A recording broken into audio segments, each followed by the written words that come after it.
നാം ചിന്തിച്ചു വന്ന വിഷയത്തിലേക്ക് जिस विषय पर हम विचार कर रहे थे उसी की ओर लौटेंगे। ശിഷ്യത്വ പരിശീലനത്തിനായി ദൈവം സ്ഥാപിച്ച ഏറ്റവും പ്രഥമമായ പരിശീലന കേന്ദ്രമാണ് കുടുംബം.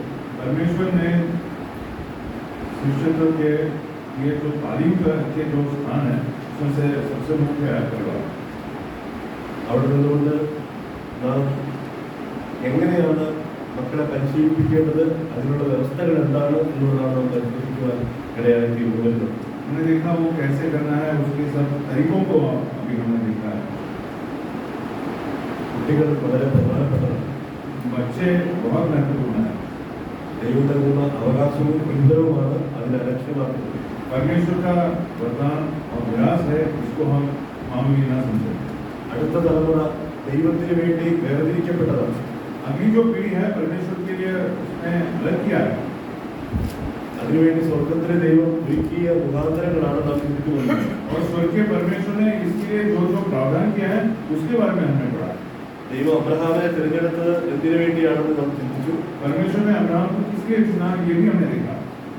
ഇസ്രായേൽ ജനത്തിന് പ്രമാണം കൊടുത്തത് എന്തിനു വേണ്ടിയാണെന്ന് നാം ചിന്തിക്കുകയായിരുന്നു. परमेश्वर ने इस्राएली जाति को क्यों हमने विधियां दी, वो भी हमने देखा। എന്നാൽ ദൈവത്തെ അറിയാത്ത ഒരു തലമുറ എന്തുകൊണ്ടുണ്ടായി എന്നുള്ളതിന്റെ പരാജയമാണ് നാം ചിന്തിക്കുവാൻ ഇടയായി തീർന്നുകൊണ്ടിരുന്നത്. और हम ये भी देख रहे थे परमेश्वर को नहीं जानने वाली पीढ़ी क्यों उत्पन्न हो गई। പറയാത്ത ഒരു തലമുറ ഉണ്ടായതുകൊണ്ട് അറിയാത്ത ഒരു തലമുറ ഉണ്ടായി. बताने वाली पीढ़ी नहीं थी, इसलिए जानने वाली पीढ़ी भी नहीं हुई। ദൈവിക കരുതൽ അത് അവഗണിച്ച ഒരു തലമുറ ഉണ്ടായി. परमेश्वर की ओर से जो उनकी जो योजनाएं थी या उसके जो उसके ओर से जो भलाइयां थी उसको मामूली समझने वाले एक पीढ़ी। ദൈവം ഒരുക്കിയിരുന്ന മുന്നറിയിപ്പുകളെ അവഗണിച്ച ഒരു തലമുറയായി മാറി. परमेश्वर की ओर से दिए हुए चेतावनियों को भी आनाकानी करने वाली एक पीढ़ी। അവിടെ നിന്നുകൊണ്ട് ഒരു കാര്യം കൂടെ ഞാൻ പറയാൻ ആഗ്രഹിക്കുന്നത്, एक और बात वहां से मैं बताना चाहता हूँ। ദൈവദാസന്മാരുടെ അധ്വാനങ്ങളെ അവഗണിച്ച തലമുറ. परमेश्वर के दासों के परिश्रम को भी कुछ या उसके और भी आनाकानी करने वाले ഇസ്രായേൽ മക്കളോടുള്ള ബന്ധത്തിൽ ദൈവം ആക്കി വെച്ചിരുന്ന ഒരു നേതൃത്വം ഉണ്ടായിരുന്നു. इजरायली लोगों के लिए नेतृत्व करने के लिए कुछ लोगों को परमेश्वर ने चुनकर अलग किया था। ആ നേതൃത്വം ഈ ദൈവജനത്തിനെ നയിക്കുവാൻ അവരെടുത്ത അധ്വാനം ഏറെ പ്രതിഫലാർഹമാണെന്ന് മാത്രമല്ല, ആ അധ്വാനം ഒരിക്കലും അനാദരിക്കാൻ പാടില്ലാത്തതായിരുന്നു. और उनका जो परिश्रम है वो तो वास्तव में प्रशंसाजनक है और उसको उनको कभी भी कुछ नहीं समझना चाहिए था। ശക്തനായ ഒരു നേതാവായിരുന്നല്ലോ മോശ. मूसा उनके बीच में बहुत प्रबल नेता था। എന്നാൽ തന്റെ സമയമെടുത്തു, താൻ ഈ ലോകം വിട്ട് മാറ്റപ്പെടാനുള്ള സമയമെടുത്തു എന്നറിഞ്ഞപ്പോൾ ആ ദൈവഭൃത്യൻ, വയോധികനായ ആ ഭൃത്യൻ ചെയ്യുന്ന വലിയ അധ്വാനങ്ങളെ ദൈവജനത്തിൽ രേഖപ്പെടുത്തിയിട്ടുണ്ട്. और उसके संसार के जीवन का जब अंत होने लगा, वो बुजुर्ग बूढ़ा हो गया, तब उसके उस परिश्रम के बारे में परमेश्वर कुछ बातें बताते हैं। ആവർത്തന പുസ്തകം 31 അധ്യായത്തിലേക്ക് വരിക. व्यवस्थावरण अध्याय 31 में हम देखेंगे। അതിന്റെ 14 വാക്യത്തിൽ ആ കാര്യം ദൈവത്തിന്റെ ആത്മാവ് രേഖപ്പെടുത്തുന്നുണ്ട്. 14वें कलम में परमेश्वर इस बात का जिक्र करता है। അനന്തരം യഹോവ മോശയോട്, നീ മരിപ്പാനുള്ള സമയം അടുത്തിരിക്കുന്നു. फिर यहोवा ने मूसा से कहा, तेरे मरने का दिन निकट है। അപ്പോൾ മോശ മരിപ്പാനുള്ള സമയം അടുത്തിരിക്കുന്നു എന്നുള്ള അറിവ് ദൈവം മോശയ്ക്ക് കൊടുക്കുകയാണ്. व्यवस्थावरण 31 से लेकर 14 तक परमेश्वर ने या यहोवा ने उसको संकेत किया कि तेरा मरने का समय निकट आ गया है।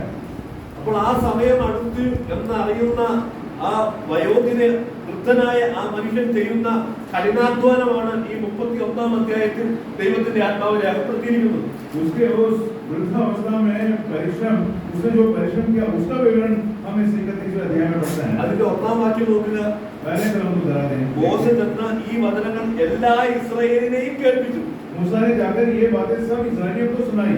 അപ്പോൾ മോശയ്ക്ക് എത്ര വയസ്സായിരുന്നു എന്ന് തൊട്ടടുത്ത് രേഖപ്പെടുത്തുകയാണ്. और अगले वचन में लिखा है मूसा को कितनी आयु थी तभी? 120 വയസ്സായി.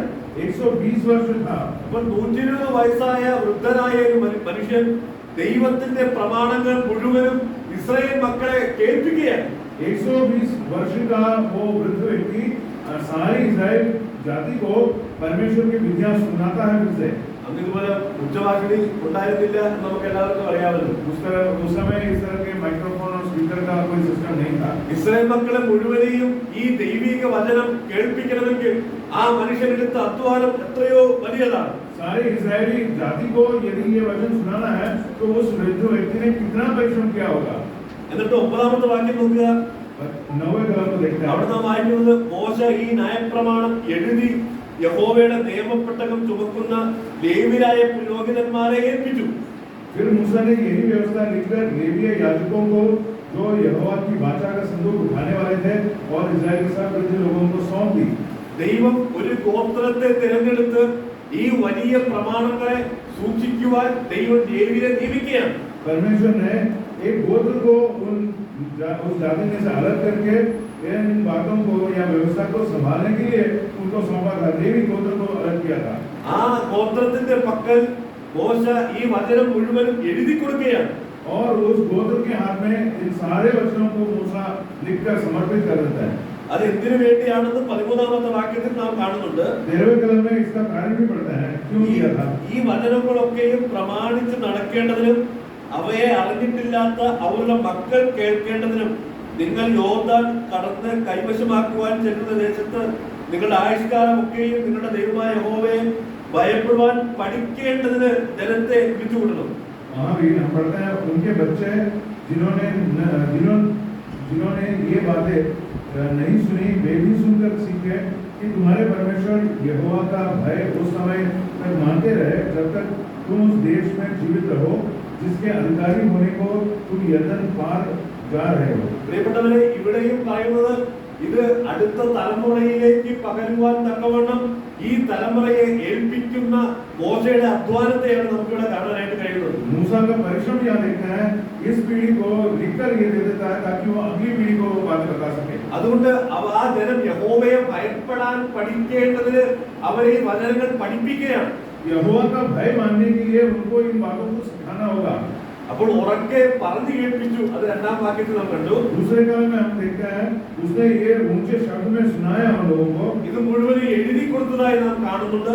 और यहाँ ये सब बातें लिखकर भी दिया करके पढ़ता है. ഇനി 19ാമത്തെ വാക്യം നോക്കുക. 19वें कलम को देखिए. ആകയാൽ ഈ പാട്ട് എഴുതി ഇസ്രായേൽ മക്കളെ പഠിപ്പിക്കുക.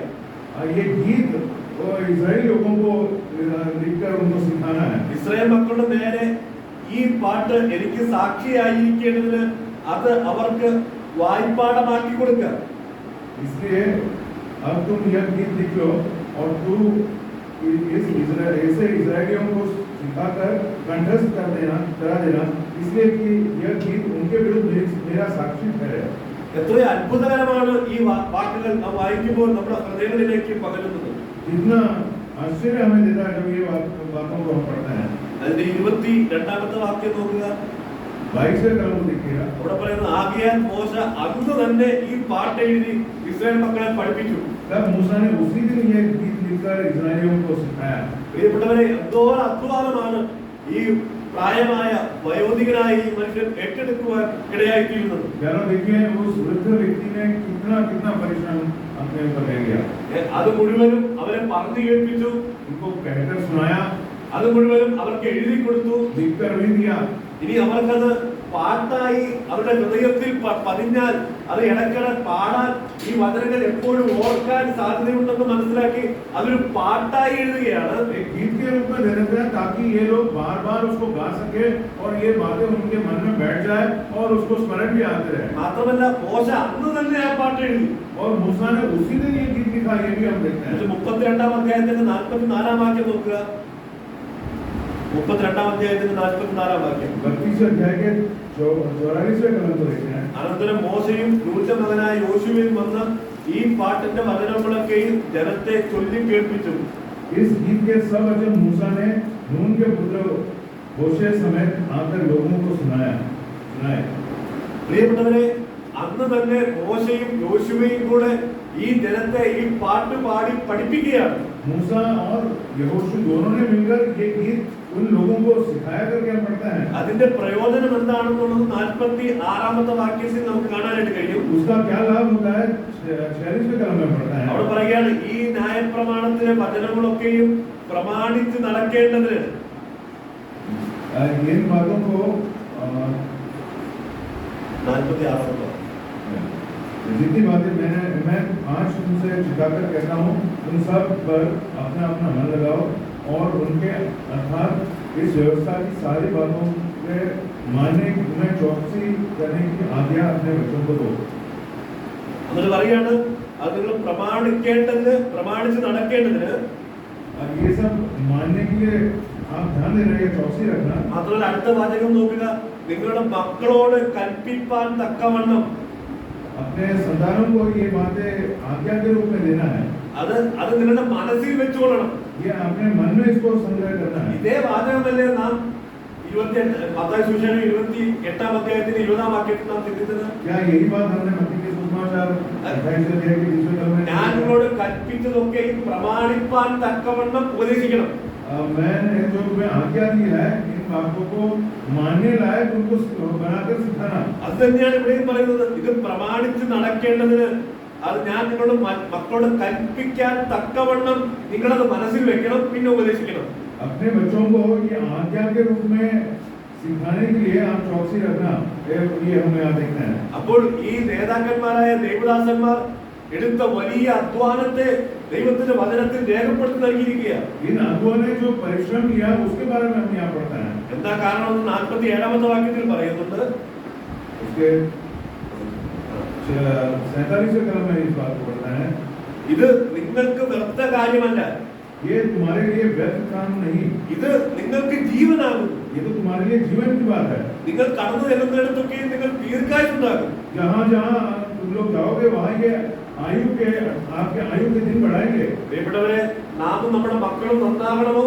क्या हम चाहते हैं कि हम और हमारे बच्चे सुधर जाएगा, अच्छे हो जाए? ദൈവം ആഗ്രഹിക്കുന്ന കാലപരിധി വരെ ഈ ഭൂമിയിൽ ജീവിക്കണമോ? അതിനെയാണ് ദീർഘായുസ് എന്ന് പറയുന്നത്. क्या हम चाहते हैं कि जितनी आयु के दिन प्रभु हमारे लिए निश्चित किए उतने दिन तक जिए? ഒത്തിരി വർഷം ജീവിക്കുക എന്നുള്ളതല്ല, बहुत समय तक जीवन देता है, ये बात नहीं है। ദൈവം നമ്മെ കുറിച്ച് ആഗ്രഹിക്കുന്ന കാലഘട്ടം വരെ ജീവിക്കുക എന്നുള്ളതാണ് ദീർഘായുസ്. जितने दिनों तक परमेश्वर ने हमें हमारे लिए चुनकर रखा है, उतने दिन तक जीना, यही दीर्घायु है। മാത്രമല്ല അത് നിന്റെ ജീവനായിരിക്കേണ്ടത്, നിന്റെ ജീവനാണത്. ये तो तेरा जीवन है।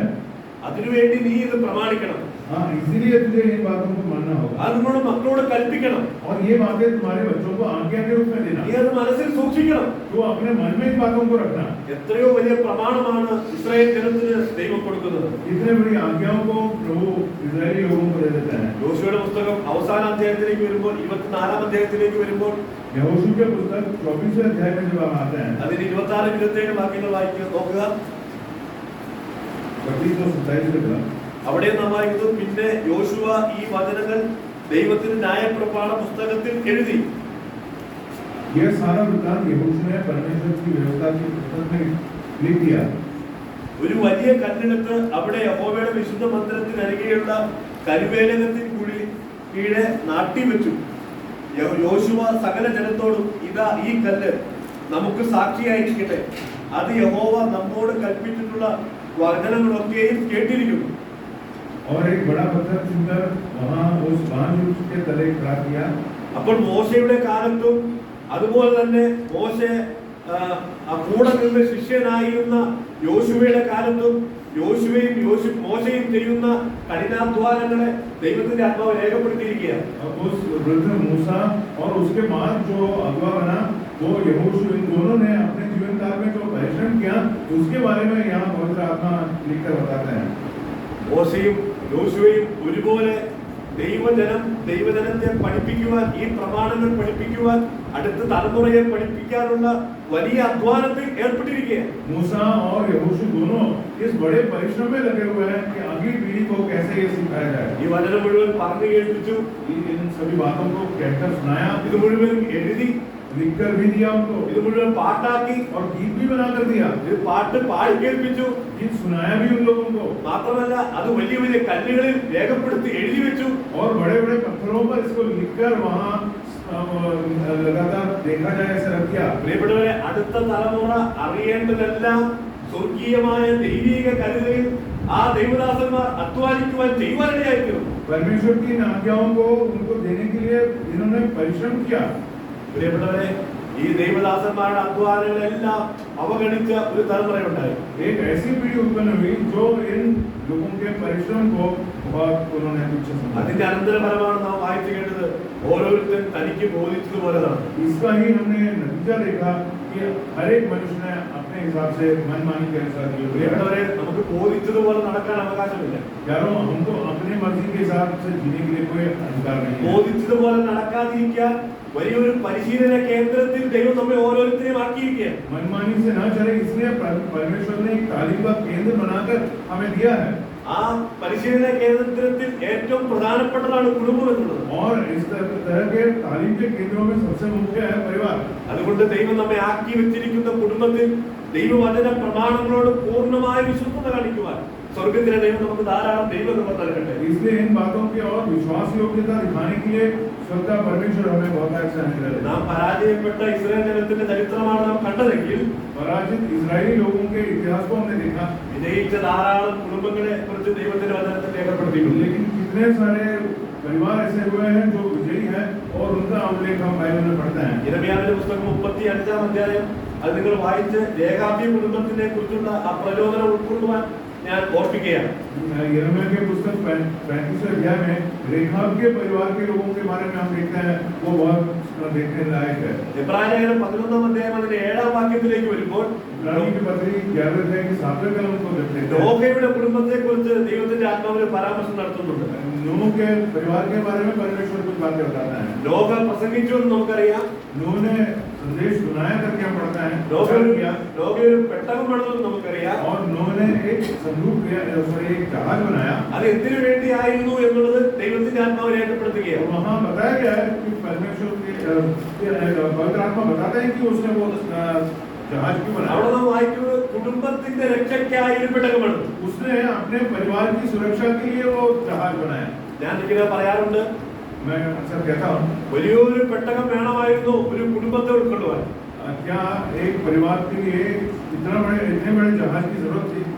അതിന്റെ അർത്ഥം എന്ന് പറയുന്നത് ആ പെട്ടകം അവിടെയുള്ള ജനത്തിന് കയറാനുള്ള എല്ലാ സൗകര്യങ്ങളും സ്വർഗത്തിൽ ദൈവം ഒരുക്കിയിരുന്നു. उस समय के लोगों को प्रवेश करने के लिए हर प्रकार की सुविधा के साथ परमेश्वर ने उस जहाज को बनवाया था।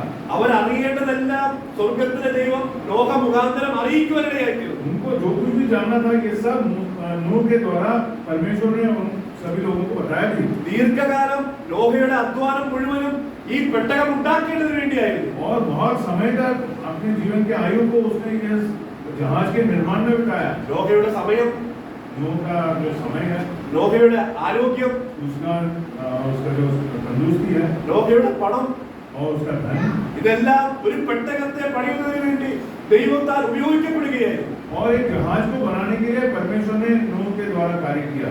ആ ദേശത്തുള്ള എല്ലാവർക്കും രക്ഷ പ്രാപിക്കാനുള്ള വലിയ സാധ്യതയാണ് നോഹ മുഖാന്തരം യഹോവ അവർക്ക് ഒരുക്കിയിരുന്നത്. परमेश्वर ने नूह के द्वारा ऐसे एक संभावना के लिए एक रास्ता बना कर दिया ताकि सब लोग बच जाए वहां से। പക്ഷേ ദൈവത്തിന്റെ ആത്മാവ് രേഖപ്പെടുത്തുകയാണ്, കുടുംബത്തിന്റെ രക്ഷയ്ക്കായി ഒരു പെട്ടകം തീർന്നു. लेकिन पवित्र आत्मा बताता है कि उसने अपने परिवार के छुटकारे के लिए वो जहाज बनाया। ഒറ്റ നോട്ടത്തിൽ നോഹയുടെ അധ്വാനം ഒരു പരാജയമായി നമുക്ക് തോന്നിയേക്കാം. शायद एक झलक में हम देखेंगे तो उसका जो जहाज बनाने का काम व्यर्थ समझ सकता है, പക്ഷേ സ്വർഗത്തിലെ ദൈവത്തിന്റെ വീക്ഷണത്തിൽ അത് വൻ വിജയമാണ്.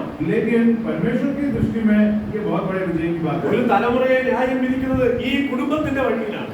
एक सारे पीढ़ी के लोगों को परिवार के उस आधार पर ही न्याय किया जाता है। ദൈവത്തിന്റെ ന്യായവിധി പെയ്തിറങ്ങിയപ്പോൾ जब परमेश्वर का जो दंड है वो स्वर्ग से उतर कर आया, ഒരുപക്ഷെ ആ തലമുറയിലുള്ളവർക്ക് മനസ്സിലായിരുന്നിരിക്കാം ലോക പറഞ്ഞ സത്യമായിരുന്നു. तब शायद उस समय के लोगों ने समझ लिया, हाँ उन्होंने जो बताया वो सही था।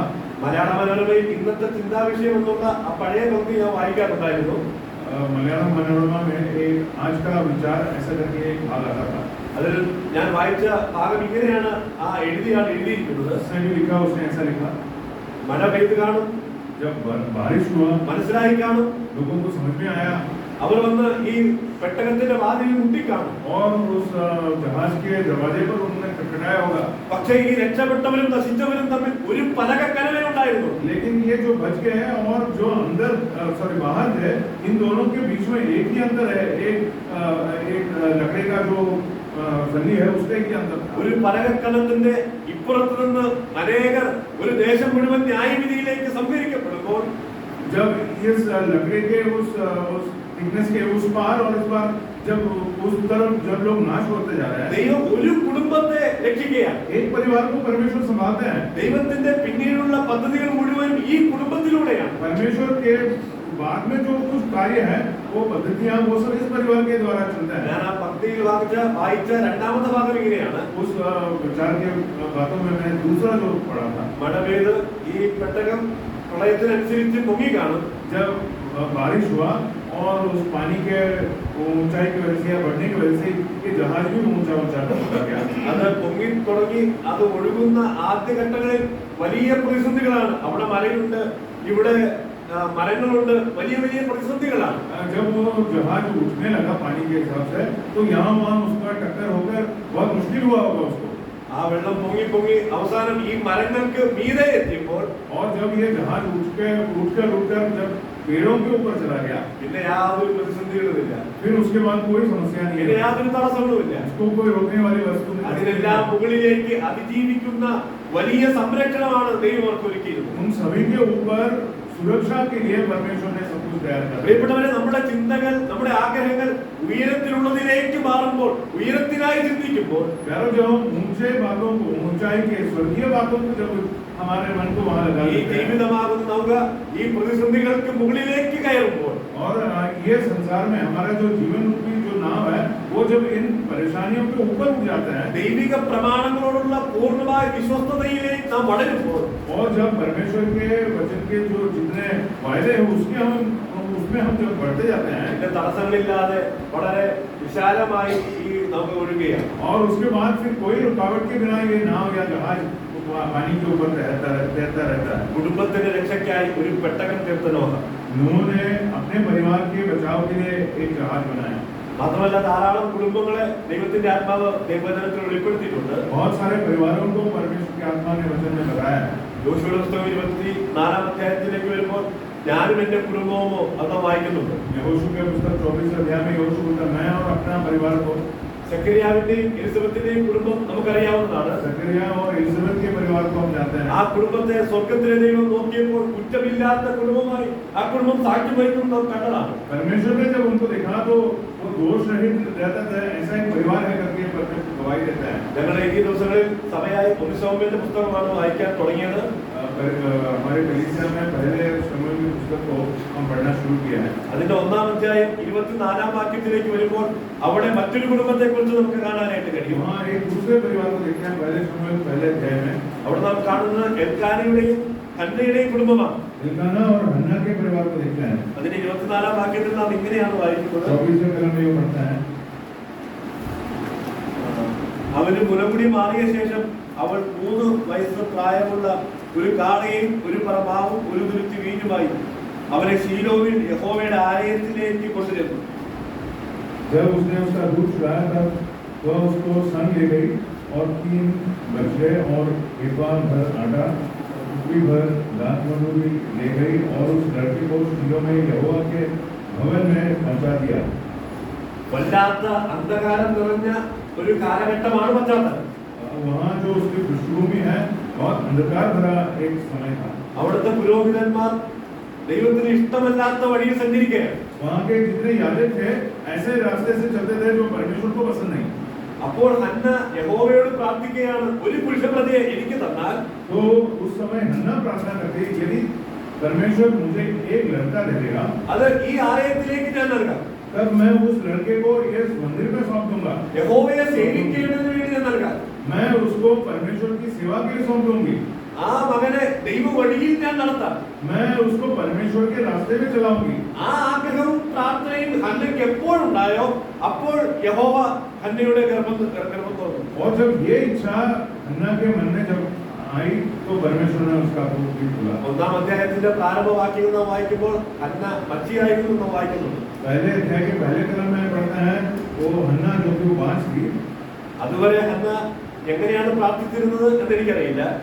मुझे नहीं पता हन्ना ने किस तरह से तभी प्रार्थना किया होगा। പക്ഷേ ഈ പ്രാവശ്യം വന്നപ്പോൾ, ഈ പ്രാവശ്യം ശീലോവിലേക്ക് വന്നപ്പോൾ, കാരണം അതിനു മുമ്പ് വരിക പതിവായിരുന്നു എന്നുള്ളത് രേഖപ്പെടുത്തുന്നുണ്ട്. एक बार जब आखिरी बार वो आकर गई तो उसका अंतर हम देखते हैं, इससे पहले तो बहुत बार आकर गई है। വലിയൊരു തീരുമാനവും ആഗ്രഹത്തോടും കൂടെയാണ് ഹന്ന വന്നിരിക്കുന്നത്. एक बहुत बड़े एक निर्णय और बहुत बड़ी इच्छा के साथ वो आती है। ആ ആഗ്രഹവും പ്രാർത്ഥനയും സ്വർഗ്ഗത്തിൽ ദൈവം കേട്ടു. और वो इच्छा और निर्णय परमेश्वर ने सुन लिया। പ്രിയപ്പെട്ടവരെ, നമ്മുടെ ആഗ്രഹവും പ്രാർത്ഥനയും എന്തിനു വേണ്ടിയാണ്? हमारी इच्छाएं और प्रार्थनाएं किस लिए है? അടുത്ത തലമുറയെ എനിക്ക് നൽകിയാൽ ഞാൻ അതിനെ എങ്ങനെ ഉപയോഗിക്കും, അതിനെ എങ്ങനെ വളർത്തും, അതാണ് നമ്മുടെ പ്രാർത്ഥന. अगली पीढ़ी को यदि प्रभु मुझे देता है तो मैं उसको किस तरह से उसका पालन पोषण करूंगा या करूंगी, इसके संबंध में है वो बात। നാം അടുത്ത തലമുറയെ എന്തിനായിട്ടാണ് വളർത്തുന്നത്? हम अगली पीढ़ी को क्यों बढ़ाते हैं? പ്രിയപ്പെട്ടവരെ, അതുവരെ അടച്ചിരുന്ന ഗർഭത്തെ ദൈവം തുറക്കുകയാണ്. तब तक जिसका कोप बंद था उसको परमेश्वर ने खोल दिया। ആ ആഗ്രഹത്തെ ദൈവം മാനിച്ചു. उसके इच्छा को प्रभु ने मान പിന്നെ लिया। അവളുടെ മുഖം വാടിയില്ല, അതാണ് നാം വായിക്കുന്നത്. और हम पढ़ते हैं उसका मुंह फिर उसके बाद दुखी नहीं हुआ। പ്രിയപ്പെട്ടവരെ, ആ വല്ലാത്ത തലമുറയിൽ ദൈവത്തിന്റെ ആലയത്തിലേക്ക് വേണ്ടി, ദൈവത്തിന്റെ കാര്യം നോക്കുന്നതിന് വേണ്ടി എനിക്കൊരു മകനെ ലഭിച്ചാൽ അത് നൽകാമെന്നുള്ള ആ തീരുമാനവും ആഗ്രഹവും ദൈവം പ്രസാദിക്കുവാനിടയായിത്തീർന്നു. परमेश्वर के साथ उस मंदिर में उसकी सेवा के लिए मैं अपने लड़के को दे दूंगी, इस इच्छा और निर्णय के साथ जब उसने ये सब बातें करी तो परमेश्वर ने उसको स्वीकार कर लिया। ആ ആഗ്രഹവും പ്രാർത്ഥനയും ആരും അടയ്ക്കാതെ വണ്ണം തുറക്കുന്ന ദൈവത്തിന്റെ കരങ്ങളിലെത്തിയപ്പോൾ ദൈവം തുറക്കുകയായിരുന്നു. परमेश्वर के हाथ में पहुंच गया, जो बोलता है और कोई इंसान बंद नहीं करता, उस तरह से परमेश्वर के हाथ में ये इच्छा और ये निर्णय पहुंच ആ गया। കുടുംബത്തിന്റെ മനോഹാരിത നമുക്ക് ഈ ഒന്നാം അധ്യായത്തിൽ തന്നെ കാണാം. इस परिवार की सुंदरता को हम पहले अध्याय में ही पढ़ लेते हैं। എൽക്കാന പറയുന്നുണ്ട്, एल्काना कहता है, ഒരു നല്ല ഭർത്താവായിട്ട് നമുക്ക് എൽക്കാനയെ കാണാൻ കഴിയും. एल्काना एक अच्छे पति के रूप में ही देखा जाता है। यहाँ വ്യസനിച്ചിരിക്കുന്ന ഭാര്യയെ ആശ്വസിപ്പിക്കുന്ന എൽക്കാനയെ നമുക്ക് കാണാം. दुखी पत्नी को बहुत आश्वासन देने वाले पति को हम देखते हैं। നാം കുടുംബത്തിൽ അന്യോന്യം ആശ്വസിപ്പിക്കുന്നവരായിരിക്കണം. यारों, परिवार में हम एक दूसरे को आश्वासन देने वाले हैं, അന്യോന്യം സ്നേഹം പകർന്നു കൊടുക്കുന്നവരായിരിക്കണം. आपस में प्रेम बांटने वाले बने। ആ മനോഹരമായ കുടുംബത്തെ നമുക്കിവിടെ കാണാൻ കഴിയും. ऐसे एक सुंदर परिवार को भी यहाँ देखते हैं। അങ്ങനെയുള്ള ഒരു കുടുംബത്തിലല്ലേ പ്രവാചകനും അതുപോലെ പുരോഹിതനും ആയിരുന്ന ആ ശമൂവേലിനെ ദൈവം കൊടുത്തത്? क्या ऐसे परिवार में नहीं जन्मा वो शमूएल जो न्यायी भी था और याजक भी था? അതുപോലെ മറ്റൊരു മനുഷ്യനുണ്ടായിരുന്നില്ല. इस तरह से कोई बाद में कोई पुरुष नहीं हुआ। അവൻ പുരോഹിതനായിരുന്നു, वो तो याजक था, ന്യായാധിപനായിരുന്നു, न्यायी भी था അവൻ പ്രവാചകനായിരുന്നു. और भविष्यद्वक्ता भी था। അത് മൂന്നും നമുക്കിവിടെ കാണാനായിട്ട് കഴിയുന്നുണ്ട്. तीनों बातें यहाँ देखते हैं। പ്രിയപ്പെട്ടവരെ, അതുപോലെ മറ്റൊരു പുരുഷൻ ഇല്ലാതെ വണ്ണം ദൈവം ആ പുരുഷനെ നൽകിയത്, ആ കുഞ്ഞിനെ നൽകിയത് ഈ കുടുംബത്തിനാണ്. ऐसा एक बालक परमेश्वर ने उसको प्रदान किया जैसा कोई बाद में हुआ ही नहीं। മാത്രമല്ല അതിന്റെ മൂന്നാം വാക്യത്തിൽ നമുക്ക് കാണുന്നത് ഇങ്ങനെയാണ്, तीसरे कलम में पढ़ता है, അവർ ശീലോവിലേക്ക് പോകാൻ പതിവായിരുന്നു. वो आदत अनुसार वो शीलो में जाते थे। എന്ന് പറഞ്ഞാൽ കുടുംബത്തിൽ എന്തെല്ലാം പ്രശ്നങ്ങൾ ഉണ്ടായിരുന്നാലും അവർ ദൈവിക കാര്യങ്ങൾക്ക് മുൻസ്ഥാനം കൊടുക്കുന്ന കുടുംബമായിരുന്നു. इसका मतलब है कि चाहे परिवार में कुछ भी समस्या हो, परमेश्वर की बातों को वो पहला स्थान देते थे। ഞാനിങ്ങനെ പറഞ്ഞ് മുന്നോട്ട് പോകാൻ ആഗ്രഹിക്കുകയാണ്. ऐसा कहकर आगे बढ़ो ശിശുത്വ പരിശീലനം കുടുംബത്തിലാണ് ആരംഭിക്കേണ്ടത്. कि शिष्यत्व का जो तालीम है परिवार में शुरू होगा, അവിടെയാണ് സാധിക്കേണ്ടത്. वही उसको संपन्न होना होगा। അത് സാധിക്കാത്തതിൽ പ്രമാണങ്ങളിൽ നിന്നും തെറ്റിയോടുന്ന ധാരാളം കുടുംബങ്ങളെ നമുക്കിന്ന് കൺമുമ്പിൽ കാണാം. हमारे आंखों के सामने कितने परिवार है जो इसमें विफल हो जाते हैं। പ്രിയപ്പെട്ടവരെ, നമുക്ക് ദൈവവചനത്തിന്റെ പ്രമാണത്തിലേക്ക് മടങ്ങി വരാം. हम प्रभु के वचन के नियमों के और वापस आ जाए। ശിശുത്വ പരിശീലനം കുടുംബത്തിലാണ് സാധിക്കേണ്ടത്. शिष्यत्व का जो तालीम है परिवार में आरंभ होना चाहिए। നാം അമ്മയുടെ സ്ഥാനം ചിന്തിക്കാനിടയായിത്തീർന്നു. माँ का स्थान हमने देखा। പ്രിയപ്പെട്ടവരെ, അമ്മ വീട്ടിൽ ഉണ്ടായിരിക്കുന്നതും ആ അമ്മയുടെ പ്രവൃത്തിയും തന്നെ അടുത്തൊരു അമ്മയെ വാർത്തെടുക്കുവാനിടയായിത്തീരുന്നത്. एक माँ की उपस्थिति और उसके जो कार्य है वही अगले जो माता है, माँ है, उसको तैयार करती है। ഭർത്താവിനെ സകലത്തിലും അനുസരിക്കുന്ന, ബഹുമാനിക്കുന്ന ഒരു ഭാര്യയെ ആ കുഞ്ഞ് വീട്ടിൽ തന്നെ കാണുന്നത്. वो जो बच्चा है ऐसे एक माँ को देखता या देखती है कि अपने पति के अधीन होकर उसकी बातों को मानती है। वो ഒരു പുത്രപ്രിയയായ അമ്മയെ വീട്ടിൽ തന്നെ മക്കൾ കാണുവാനിടയായിത്തീരുന്നു. और बच्चों से प्रेम करने वाली माता को बच्चे अपने घर में ही देखते हैं। കർത്താവിനെ സകലത്തിലും കീഴ്പ്പെടുന്ന ഭർത്താവിനെ അല്ലെങ്കിൽ പിതാവിനെ ഒരു കുടുംബത്തിലല്ലേ ആൺമക്കൾ കാണുന്നത്. परमेश्वर के अधीन होने वाले पिता को बच्चे अपने ही परिवार में देखते हैं. നല്ല ഭർത്താവായിരിക്കുന്ന ഒരു പിതാവിനെയല്ലേ ആൺമക്കൾ കണ്ടു വളരുന്നത്. अच्छे पति के रूप में रहने वाले एक व्यक्ति को अपने लड़के ही अपने परिवार में देखते हैं. നന്നായി എങ്ങനെ കുടുംബം ഭരിക്കണം എന്നുള്ള അറിവ് പ്രാരംഭ അറിവുകൾ നൽകുന്നത് ലഭിക്കുന്നത് ഒരു കുടുംബത്തിലല്ലേ. परिवार में ही तो ये जानकारी मिलती है कि एक परिवार को कैसे अच्छे तरह से हम आगे ले जा सकते हैं. അത് കണ്ടു വളരാനുള്ള അവസരം കുടുംബത്തിലല്ലേ ദൈവം ഒരുക്കിയിരിക്കുന്നത്. ये सब देखकर सीखने का मौका हमें परिवार में ही मिलता है. മാതാപിതാക്കൾ ഈ വലിയ പ്രമാണങ്ങളോട് വിശ്വസ്തത പുലർത്താതിരുന്നാൽ എങ്ങനെ അടുത്ത നല്ലൊരു ഭാര്യയെ, നല്ലൊരു അമ്മയെ, നല്ലൊരു പിതാവിനെ വാർത്തെടുക്കാനായിട്ട് കഴിയും. यदि परिवार में इन सभी बातों का ध्यान नहीं दिया जाए तो अगले एक माता या पत्नी या एक पिता कैसे तैयार होंगे. ഈ ശിശുത്വ പരിശീലനം കുടുംബത്തിലാണ് സാധിക്കേണ്ടത്. ये जो तालीम है परिवार में ही होना है. അതിന്റെ പ്രമാണങ്ങളാണ് ദൈവം നമുക്ക് ദൈവവചനത്തിലൂടെ നൽകിയിരിക്കുന്നത്. और इसके नियम प्रभु ने अपने वचन के द्वारा हमें दिया है. നാം ആദ്യം ചിന്തിച്ചതുപോലെ നമുക്ക് നമ്മുടെ വ്യക്തി ജീവിതത്തിലേക്ക് മടങ്ങി വരാം. पहले जैसे हमने देखा हमारे व्यक्तिगत जीवन की ओर देखा. നമുക്ക് തികഞ്ഞവരായി ഈ ഭൂമിയിൽ ജീവിക്കാം. हम सिद्ध होकर इस संसार में जीने की कोशिश करें. യേശുക്രിസ്തുവിന്റെ മഹത്വം പ്രാപിച്ച് ജീവിക്കാം.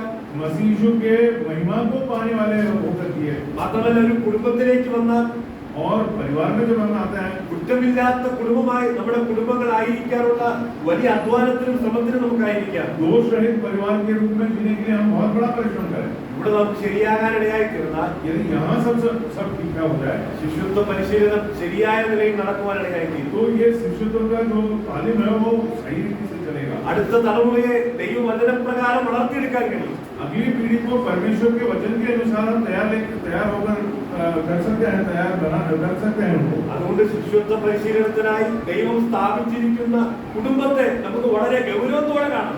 इसलिए परमेश्वर ने ये जो ट्रेनिंग के लिए जो सेंटर बनाया उसको बहुत गंभीरता से देखे. परिवार को നമുക്ക് കുടുംബത്തിൽ ആയിരിക്കേണ്ടത് പോലെ ആയിരിക്കാം. जैसे हमें परिवार में होना चाहिए वैसे हम रहे इसमें. അടുത്ത തലമുറ അത് കണ്ടു വളരട്ടെ. अगली पीढ़ी इसको देखकर बढ़े. ശിശുത്വ പരിശീലനം ഇവിടെയാണ് ആരംഭിക്കുവാൻ ഇടയായി തീരേണ്ടത്. यहीं पर शिशुत्व का जो तालीम है उसको आरंभ करना है. നമ്മളുടെ മക്കൾ അറിയാതെ പോയാൽ, यदि हमारे बच्चे बिना जानकारी से रहेंगे तो, പ്രമാണത്തിൽ നിന്ന് വഴിതെറ്റി പോയാൽ, और यदि विधियों से वो अलग हो जाएंगे, മറ്റാരെയും കുറ്റപ്പെടുത്തിയിട്ട് യാതൊരു പ്രയോജനവുമില്ല. किसी और पर दोष बढ़ने से कोई लाभ नहीं होगा. എല്ലാ സാധ്യതകളും സ്വർഗ്ഗത്തിലെ ദൈവം നമുക്ക് നൽകിയിട്ടുണ്ട്. परमेश्वर ने इसके लिए सारी उपलब्धियां दी है. ദൈവദാസന്മാരെ കുറ്റപ്പെടുത്തിയിട്ട് കാര്യമില്ല. कलीसिया के दासों को दोष लगाकर कोई मतलब नहीं. ഈ മക്കളെ ദൈവസഭയിൽ എത്ര സമയം കിട്ടും? बच्चे कितने समय तक कलीसिया में होते എത്ര हैं? സമയം ഇവരോട് ദൈവവചനം പറയാനുള്ള അവസരമുണ്ട്? कितने समय तक उनको कुछ बोलने के लिए अवसर मिलता है? പ്രിയപ്പെട്ടവരെ, ഏറ്റവും കൂടുതൽ ഭൂരിഭാഗം സമയം മക്കൾ നമ്മോട് കൂടെയല്ലേ. अधिकतर समय तो बच्चे हमारे साथ परिवार में ही होते ഈ हैं. പരിശീലനം ലഭിക്കേണ്ടത് കുടുംബത്തിലല്ലേ. परिवार में ही उनको ये तालीम मिलना जरूरी है. അങ്ങനെ ഒരു പരിശീലന ക്രമമല്ലേ സ്വർഗ്ഗത്തിലെ ദൈവം വെച്ചിരിക്കുന്നത്. इस तरह के तालीम के क्रम को ही परमेश्वर ने रखा है. അതുകൊണ്ട് കുടുംബത്തിൽ ഈ ശരിയായ പരിശീലനം നടക്കുന്നുണ്ട് എന്ന് ഉറപ്പുവരുത്തുവാൻ इसलिए हमारे परिवार में ये इस तरह का जो तालीम है ये सही रूप से चल रहा है, इसको हमें ध्यान देना जरूरी है. സ്വർഗ്ഗത്തിലെ ദൈവം നമുക്ക് ധാരാളം ദൈവങ്ങളുള്ള നൽകുവാനാണ്. तो उसका परमेश्वर हमें इसलिए बहुत से अपनाने का प्रदान करे. രണ്ടാമത്തെ പരിശീലന കേന്ദ്രത്തിലേക്ക് നമുക്ക് വരാം. हम दूसरे उस स्थान में आएंगे जहाँ इस तरह का तालीम दिया जाता है. അത് പരിശീലനം സഭയിലാണ്. वो कलीसिया में ശിശുത്വ പാതയിൽ ശിഷ്യനാകാനുള്ള പരിശീലനവും ശിഷ്യരാക്കാനുള്ള പരിശീലനം ലഭിക്കുന്നത് ആത്മീയ കുടുംബമായിരിക്കുന്ന സഭയിലാണ്. ये आत्मिक परिवार जो कलीसिया है उसके अंदर शिष्यत्व का शिष्य बनना और बनाना ये सब का तालीम दिया जाता है. ശിശുത്വം പരിശീലിപ്പിക്കാനുള്ള ആത്മീയ കുടുംബമാണ് ദൈവസഭ. आत्मिक परिवार रूपी जो कलीसिया है वहाँ ही इस तरह का तालीम किया जाता है. അങ്ങനെ പറയാൻ കാരണം നാം വായിച്ച നമ്മുടെ കുറിവാക്യത്തിലേക്ക് വരാം. हमने जो वचन पहले पढ़ा उसी की ओर ध्यान देंगे तो हमें मालूम होगा. അവിടെ നാം വായിക്കുന്നത് ആദ്യം നിങ്ങൾ പുറപ്പെട്ട് പിതാവിന്റെയും പുത്രന്റെയും പരിശുദ്ധാത്മാവിന്റെയും നാമത്തിൽ സ്നാനം കഴിപ്പിച്ചു. അടുത്ത സ്റ്റെപ്പ് वहाँ लिखा है मत्ती के सुसमाचार 28 अध्याय में उन्हें पिता और पुत्र और पवित्र आत्मा के नाम से बपतिस्मा दो.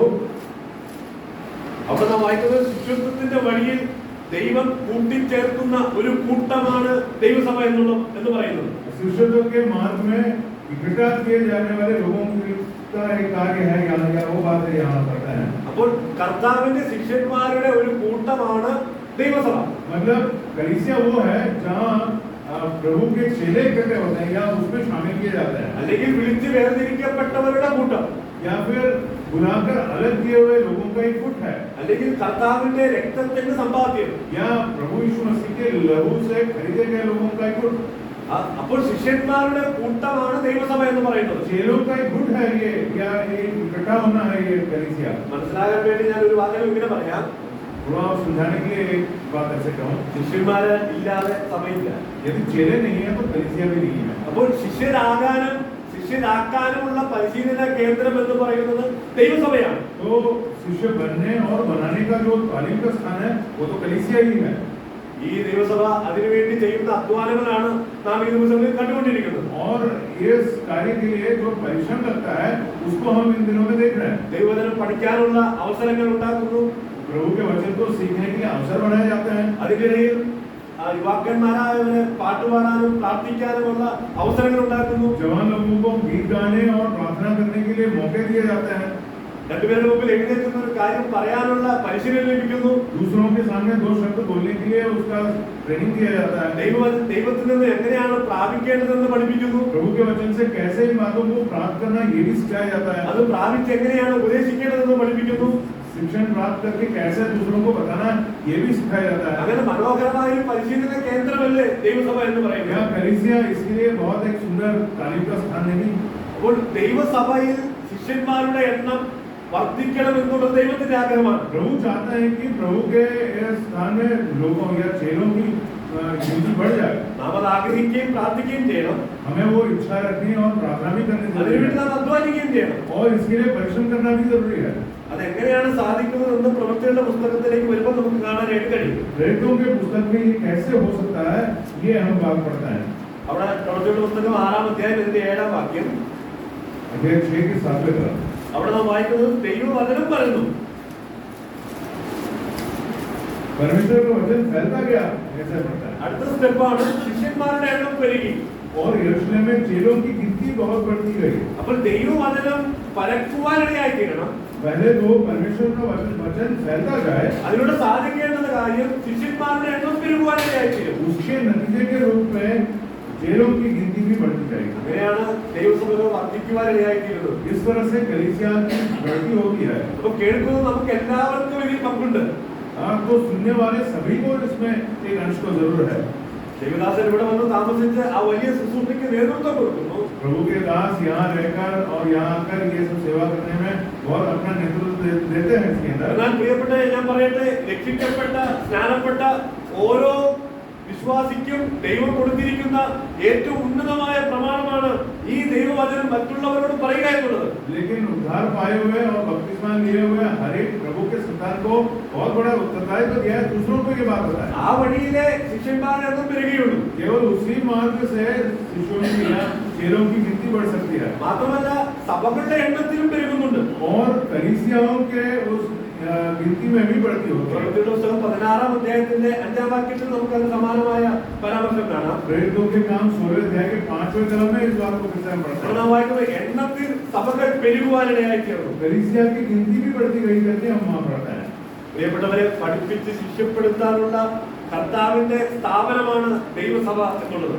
सिखाकर वहाँ उनको तालीम देने का स्थान है प्रभु की कलीसिया। അത് എണ്ണത്തിൽ പെരുകുവാനിടയായി തീരണം. और उसमें गिनती की बढ़ती होनी जरूरी है। സഭകളുടെ എണ്ണത്തിലും പെരുകുവാനിടയായി തീരണം. कलीसियाओं की गिनती भी बढ़नी जरूरी है। ദൈവം ഈ ദൈവസഭയെ അങ്ങനെ ഉപയോഗിക്കുന്നു എന്നോർത്ത് ഞാൻ ദൈവത്തെ സ്തുതിക്കുന്നു.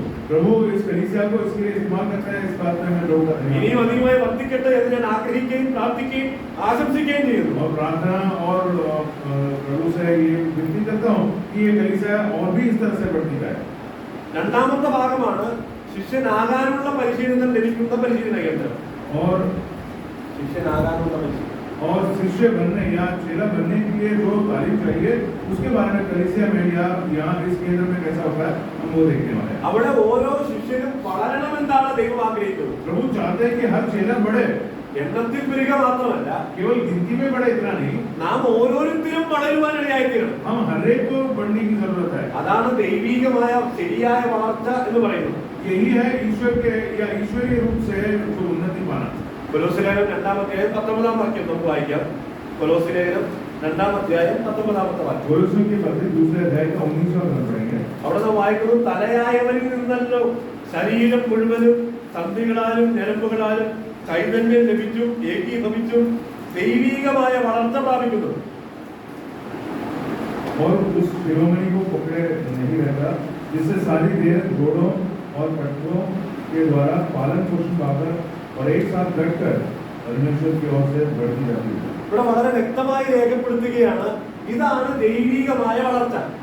यहाँ स्पष्ट बताया गया है कि यही है आत्मिक उन्नति അല്ലെങ്കിൽ ശരിയായ വളർച്ച. या सही तरह की उन्नति. എങ്ങനെയാ? തലയിൽ നിന്ന് ശരീരം മുഴുവനും ചൈതന്യം പ്രാപിച്ചും ഏകീഭവിച്ചും വളരുകയാണ്. जो सिर है उसके द्वारा या उसके पास से सारे देह को पालन पोषण किया जाता है या मिलता है. അർത്ഥം കർത്താവിൽ നിന്ന് ഉള്ള വളർച്ച.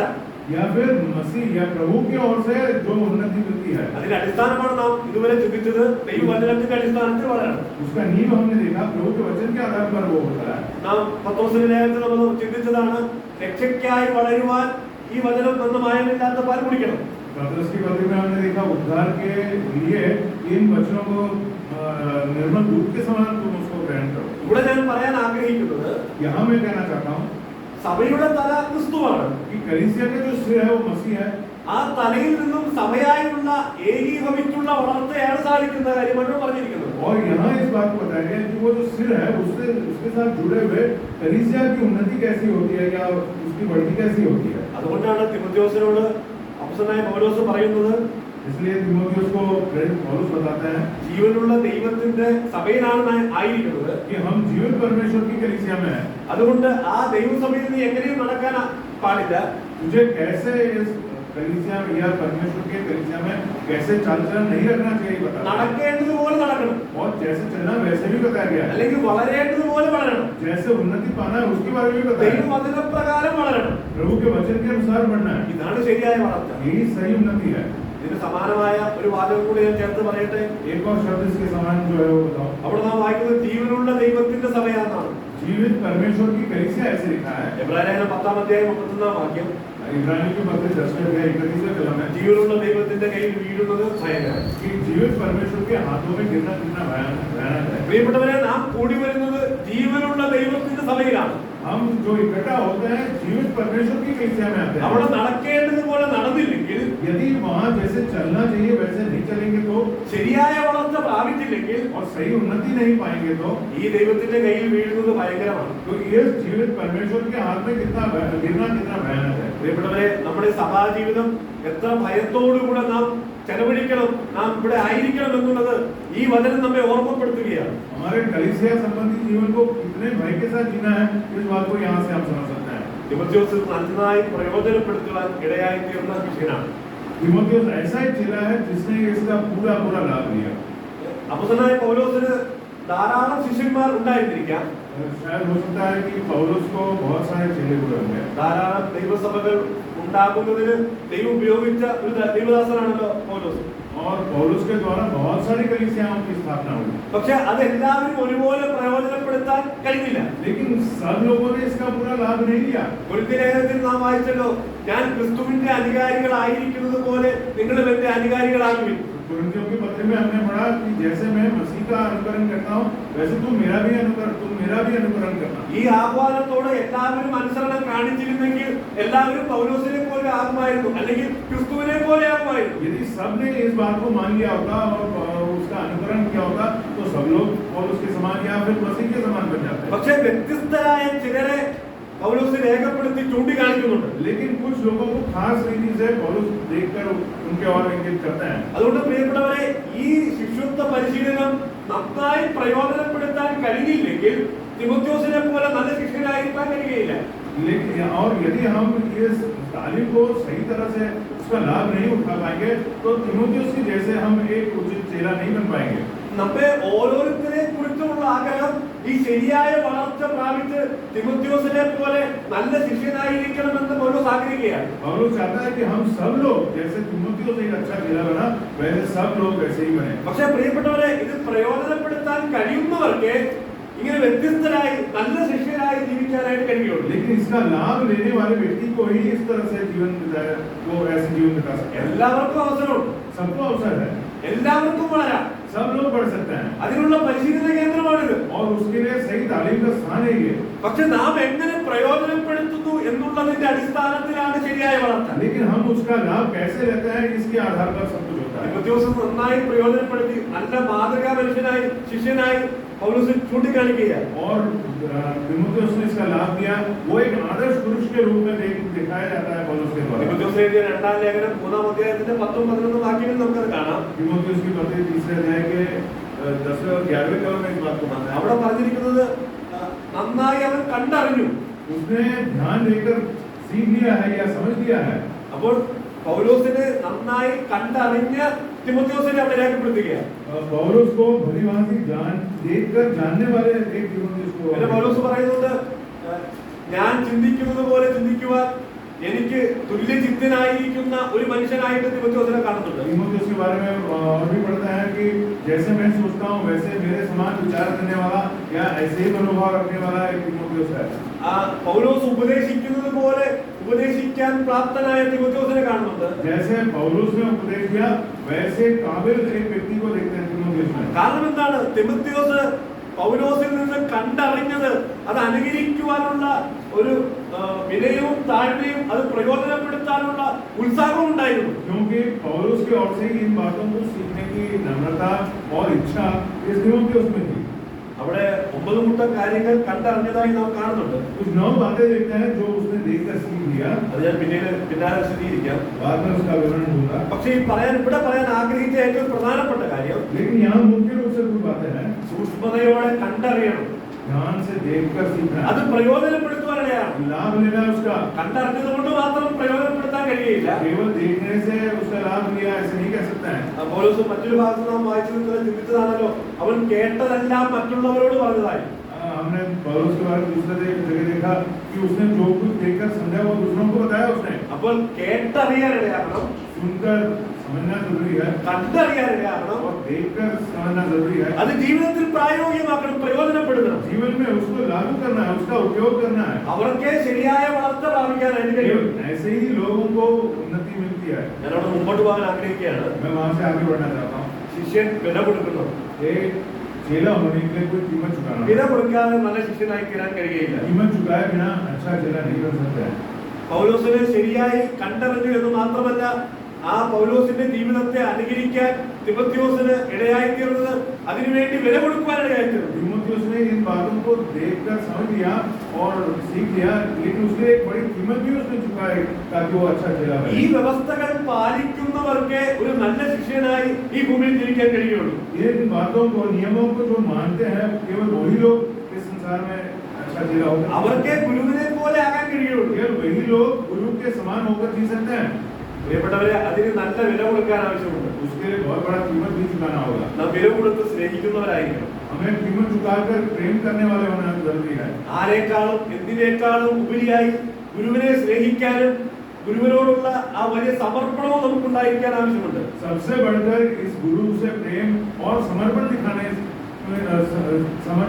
भी हमसे होना जरूरी है. ലൂക്കോസിന്റെ സുവിശേഷം 14-ാം അധ്യായത്തിലേക്ക് വരുമ്പോൾ लूकास के सुसमाचार उसके 14वें अध्याय അതിന്റെ 26-ാം വാക്യം നമുക്ക് ഏറെ സുപരിചിതമാണ്.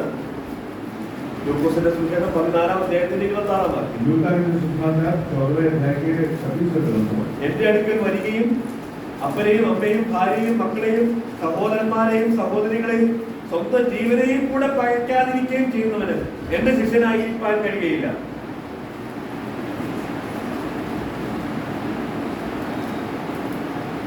यदि कोई मेरे लूका के सुसमाचार 14:26 यदि कोई मेरे पास आए और अपने पिता और माता और पत्नी और बच्चों और भाइयों और बहनों वरन अपने प्राण को भी अप्रिय न जाने तो वह मेरा चेला नहीं हो सकता.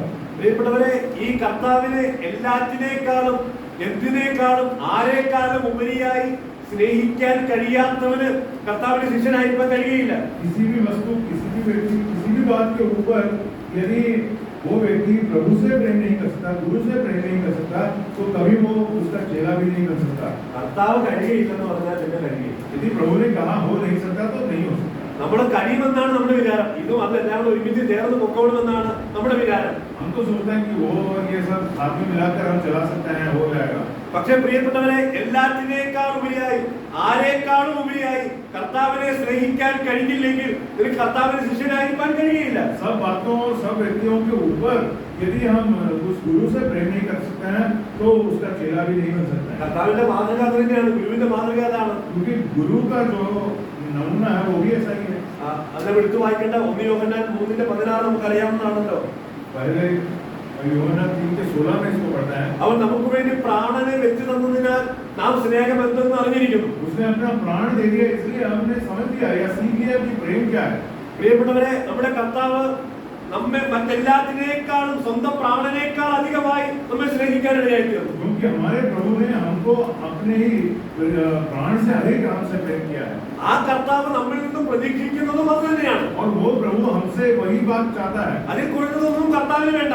उससे कम कोई चीज प्रभु चाहता नहीं। അതുകൊണ്ടാണ് മുഖ്യ കൽപ്പന എന്ന് പറഞ്ഞിട്ട് കർത്താവ് തന്നെ പറയുന്നത് മർക്കോസിന്റെ സുവിശേഷം 12-ാം അധ്യായത്തിന്റെ 28 മുതലുള്ള വാക്യങ്ങളിൽ, इसलिए सबसे मुख्य रूप से जो आज्ञा प्रभु देते हैं, നിന്റെ ദൈവമായ കർത്താവിനെ പൂർണ്ണ ഹൃദയത്തോടും പൂർണ്ണ മനസ്സോടും പൂർണ്ണ ആത്മാവോടും പൂർണ്ണ ശക്തിയോടും കൂടെ സ്നേഹിക്കണം. इसलिए मरकुस के सुसमाचार में प्रभु बोलता है कि तू अपने परमेश्वर यहोवा को पूरे मन से, पूरे शक्ति से, पूरे सामर्थ्य से, पूरे हृदय से उसकी उपासना या सेवा करना। അങ്ങനെ സ്നേഹിക്കാൻ കഴിയാത്തവന് ഈ കർത്താവിന് ശിഷ്യനായിരിക്കാൻ കഴിയില്ല. जो इस तरह से प्रेम नहीं कर सकता वो इस गुरु का चेला नहीं बन सकता। മറ്റെല്ലാത്തിനേക്കാളും ഏതിനേക്കാളും ഉപരിയായി എന്ത് വില കൊടുത്തും ഏത് വില കൊടുത്തും കർത്താവിനെ സ്നേഹിക്കാനായിട്ടിടയാണ്. इस प्रभु को कोई भी कीमत चुकाकर सबसे अधिक उसी से प्रेम करना होना चाहिए। പ്രിയപ്പെട്ടവരെ, അതേ പ്രമാണം തന്നെയാണ് ദൈവസഭയോടുള്ള ബന്ധത്തിലും ദൈവം ആഗ്രഹിക്കുന്നത്. और यही नियम प्रभु कलीसिया के बात में भी लागू करता है।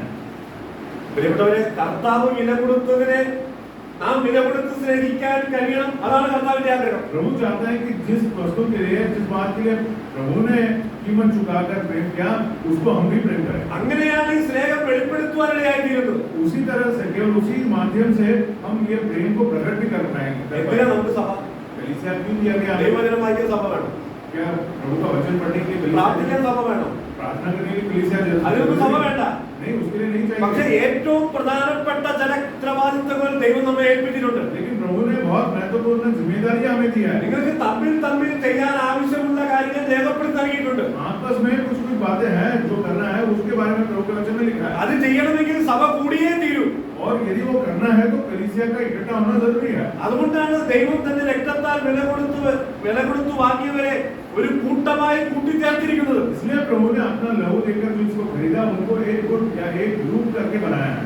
പ്രിയപ്പെട്ടവരെ, വില കൊടുത്ത് കർത്താവ് ഏതിനെ സ്നേഹിച്ചുവോ അതിനെ നാം അതുപോലെ സ്നേഹിക്കാനിടയായിത്തീരണം. प्रभु ने जो लहू देकर जिससे प्रेम किया उसको हम वैसे ही प्रेम करें। കർത്താവിനോടുള്ള സ്നേഹം അങ്ങനെയാണ് നാം വെളിപ്പെടുത്തേണ്ടത്. हम प्रभु से अपना प्रेम इस तरह से प्रकट करते हैं। അതുകൊണ്ടാണല്ലോ കർത്താവ് പുതിയൊരു കൽപ്പന ഞാൻ നിങ്ങൾക്ക് തരുന്നു. इसलिए प्रभु ने कहा नहीं आज्ञा मैं तुम्हें दे എന്താ रहा हूं। പുതിയ കൽപ്പന? तो नहीं आज्ञा क्या है? യോഹന്നാന്റെ സുവിശേഷം 13-ാം അധ്യായത്തിന്റെ 34-35 വാക്യങ്ങളിൽ, यूहन्ना के सुसमाचार उसके 13वें अध्याय के 37 और യോഹന്നാന്റെ സുവിശേഷം 13-ാം അധ്യായത്തിന്റെ 34-35 വാക്യങ്ങൾ. 34 और 35 അത് മാത്രം ഒന്ന് വായിക്കാം. അത് വായിച്ച് അവസാനിപ്പിക്കും.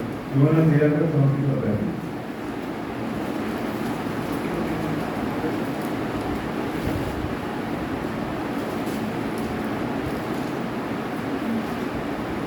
मैं तुम्हें एक नई आज्ञा देता हूँ कि एक दूसरे से प्रेम रखो।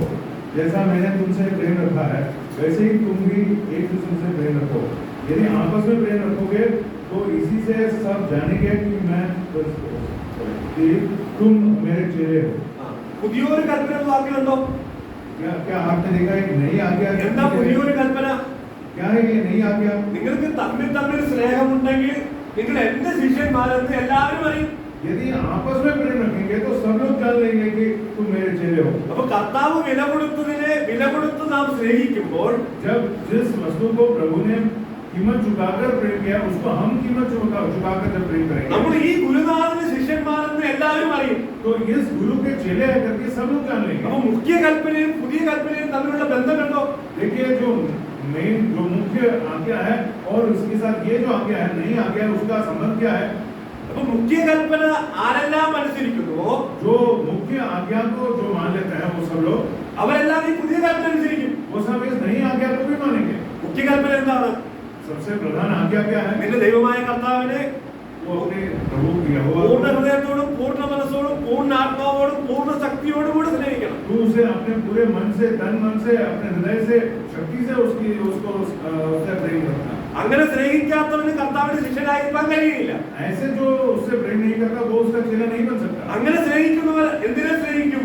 जो इस तरह से प्रेम करता है वो किससे प्रेम करता है? കർത്താവിന്റെ സഭയെ സ്നേഹിക്കും. वो प्रभु की कलीसिया से प्रेम करेगा. കർത്താവ് വില കൊടുത്ത് വാങ്ങിയതിനെ സ്നേഹിക്കും. प्रभु ने जिसके लिए कीमत चुकाया उससे वो प्रेम करेगा. ഇത് തമ്മിൽ യോജിച്ചു പോകുന്ന വിഷയമാണ്. और ये दोनों परस्पर बात है. എനിക്ക് കർത്താവിനോട് വലിയ സ്നേഹമാണ്, मुझे प्रभु से बहुत बड़ा प्रेम है. കർത്താവ് വില കൊടുത്ത് വാങ്ങിയതിനോട് ഒരു സ്നേഹവുമില്ല. लेकिन प्रभु ने जिसके लिए कीमत चुकाया उस वस्तु के लिए मुझे कोई प्रेम नहीं.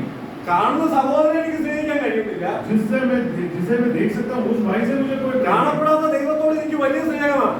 अनदेखे परमेश्वर के और मुझे बहुत प्रेम है. പ്രിയപ്പെട്ടവരെ, ഇതിൽ തമ്മിൽ യാതൊരു യോജിക്കുകയുമില്ല. ये दोनों के बीच में कोई भी समानता नहीं है. നിങ്ങൾ പറയുന്നത് ശുദ്ധ നുണയാണ്. आप जो कहते हैं वो तो बिल्कुल झूठ है सारा. പ്രിയപ്പെട്ടവരെ, കർത്താവ് പറയാണ് അങ്ങനെയുള്ളവന് എന്റെ ശിഷ്യനായിരിക്കാൻ കഴിയില്ല. लोग कहते हैं ऐसा व्यक्ति मेरा चेला नहीं हो सकता. നിങ്ങൾ കർത്താവിനോട് സ്നേഹമുണ്ടോ? क्या तुम्हें प्रभु से प्रेम है? കർത്താവ് വില കൊടുത്ത് വാങ്ങിയതിനെ സ്നേഹിക്കും. जिससे प्रभु ने कीमत चुकाकर प्रेम किया है उससे भी प्रेम करना है. നിങ്ങൾക്ക് മുഖ്യ കൽപ്പനയോട് അനുസരണമുണ്ടോ? क्या तुम्हें सबसे प्रधान आज्ञा से प्रेम है? പുതിയ കൽപ്പന അനുസരിക്കും. तो तुम नई आज्ञा को भी मानोगे. നിങ്ങൾക്ക് തമ്മിൽ സ്നേഹമുണ്ടെങ്കിൽ आपस में यदि प्रेम रहेगा നിങ്ങൾ കർത്താവിന്റെ ശിഷ്യനെന്ന് എല്ലാവരും അറിയും. तो सब लोग जान लेंगे कि तुम प्रभु के चेले हो. അല്ലെങ്കിൽ എന്തറിയും? नहीं तो क्या जान लेंगे? ഈ കർത്താവിന്റെ ശിഷ്യരല്ലെന്നറിയും. कि तुम प्रभु के चेला ഈ नहीं കർത്താവിന് हो. നിങ്ങൾ അപമാനമായിരിക്കും. तो प्रभु के लिए तुम एक निंदा वस्तु बन ഈ जाएंगे. കർത്താവിന്റെ നാമത്തിന് അപമാനമായിരിക്കും. प्रभु के नाम के लिए हम एक निंदा की वस्तु बन വില जाएंगे കൊടുത്ത് അവരെ വേദനിപ്പിക്കും. और हम कीमत देकर उसको दुखी बनाएंगे. അതുകൊണ്ട് പ്രിയപ്പെട്ടവരെ, ഈ കർത്താവിനെ സ്നേഹിക്കുവാൻ, വില കൊടുത്ത് സ്നേഹിക്കുവാൻ इसलिए इस प्रिय प्रभु को कीमत चुकाकर प्रेम करने के लिए നമുക്ക് ധാരാളം ദൈവകൃപ നൽകട്ടെ. बहुत अनुग्रह प्रभु हमें प्रदान ഇങ്ങനെ करे. ജീവിച്ചവരാരെങ്കിലും ഉണ്ടോ? क्या ऐसे जीने वाले कुछ लोग हुए हैं कभी? പ്രവൃത്തിയുടെ പുസ്തകം 20-ാം 28-ാമത്തെ വാക്യം. प्रेरितों के काम 20-28 कदम. അപ്പോസ്തലനായ പൗലോസ് പറഞ്ഞു തുടങ്ങുന്ന ആദ്യ വാചകം ഇങ്ങനെയാണ്: प्रेरित पौलुस ने कुछ बातें बताई उसमें पहले ऐसे पढ़ता है, ഞാൻ എന്റെ പ്രാണനെ വിലയേറിയതായിരുന്നില്ല. मैंने अपने प्राण को प्रिय नहीं जाना. പ്രിയപ്പെട്ടവരെ, സ്വന്തം ജീവനെ കൂടെ പകയ്ക്കാതിരിക്കുന്നവന് എന്റെ ശിഷ്യനായിരിക്കാൻ കഴിയില്ല. प्रभु ने कहा कि जो अपने प्राण को अप्रिय नहीं जानता वो मेरा चेला नहीं हो सकता. എന്റെ പ്രാണനേക്കാൾ അധികമായി ഞാൻ എന്റെ കൂട്ടു സഹോദരനെ സ്നേഹിക്കുന്ന സ്നേഹമാണ് സ്വർഗത്തിലെ ദൈവം ആഗ്രഹിക്കുന്നത്. प्रभु चाहते हैं कि मैं अपने प्राण से अधिक मेरे भाई से प्रेम रखता हूं. ഈ പ്രമാണത്തിന് മുമ്പിൽ നാം എവിടെയാണ് നിൽക്കുന്നത്? इस आज्ञा के सामने हम कहाँ खड़े होते हैं? ഈ പ്രമാണം സൂക്ഷിക്കാൻ കഴിയാത്തവർക്ക് കർത്താവിന്റെ ശിഷ്യനായിരിക്കാൻ കഴിയില്ല. जो इस आज्ञा को नहीं मान सकते हैं प्रभु का കർത്താവിന്റെ ശിഷ്യനാണെന്ന് പറയുന്നത് വെറുതെ നുണയാണ്. यदि हम कहते हैं कि प्रभु के चेले हैं तो वो बिल्कुल झूठ है. വില കൊടുത്ത് സ്നേഹിക്കുന്നവനെ സ്നേഹിക്കുവാൻ, जिसने कीमत चुकाकर प्रेम किया उसे प्रेम करने, മാത്രമല്ല കർത്താവ് വില കൊടുത്ത് സ്നേഹിച്ചതിനെ സ്നേഹിക്കുവാൻ, और जिसे कीमत चुकाकर प्रभु ने जिससे प्रेम किया उससे भी प्रेम करने में, പ്രാണനേക്കാൾ ഉപരിയായി സ്നേഹിക്കുവാൻ, अपने प्राण से अधिक उसे प्रेम करने, എന്തിനേക്കാളും ഏതിനേക്കാളും ആരെക്കാളും ഉപരിയായി സ്നേഹിക്കുവാൻ, किसी भी वस्तु या किसी भी व्यक्ति से अधिक उसे प्रेम करने വില കൊടുത്ത് സ്നേഹിക്കുവാൻ और कीमत देकर प्रेम करने. സ്വർഗ്ഗത്തിലെ ദൈവം നമുക്ക് ധാരാളം ദൈവകൃപ നൽകുമാറാകട്ടെ. तो हमें बहुत राय से अपना अनुग्रह दे. അത് നാമം മാത്രം നമുക്ക് പ്രധാനം. केवल उसके नाम की महिमा.